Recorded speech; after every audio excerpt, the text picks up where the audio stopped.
So what really is hypnosis? Right? And what really is it? What does it feel like? So hypnosis is like guided meditation. It's just me. It is really just like guided meditation, but so much more powerful, so much more effective. I'm going to show you this diagram. You can see this. See, hypnosis is a brave wavelength. All right, it's a brave wavelength. You can measure it.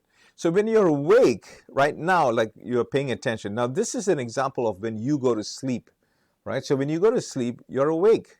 That's called beta. And then as you drift off, you go into alpha.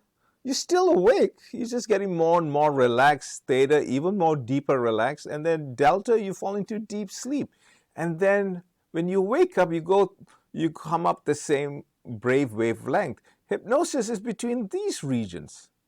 It's in this region, right? So you go into hypnosis easily, at least twice a day, twice every time when you go to sleep, right? When you go into sleep and then when you come out of it. Now, let me give you other examples of what hypnosis is like. When you are driving, when you drive from your home to work, home to your relatives' home, or your friends, or to the grocery store, you're not white knuckling the steering wheel, like paying attention to every street name, right? No, your mind starts to wander. Your mind wanders all over the place, and then yet you safely arrived at the destination. And you don't even realize the time that went through.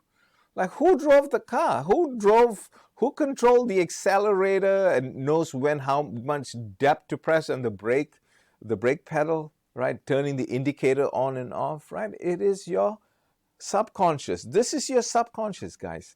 You see the size of it, the part that's below the waterline, right? This iceberg is a metaphor. It runs about minimum about 85% of our life. And a lot of our issues come from here. And believe me, a lot of the good things you have comes from here too, right? And I'll give you another example of being in that hypnotic brave wavelength. Is when you're watching a movie or watching a YouTube video, or you're reading, or you're in the zone doing some work or playing instrument or painting, right? You can hear your children calling you. You can hear your phone, if you get a message, the sound of it, the dog barking, it rings the doorbell. You hear everything. I'm just focusing on this. You are always in control, right? You are always in control.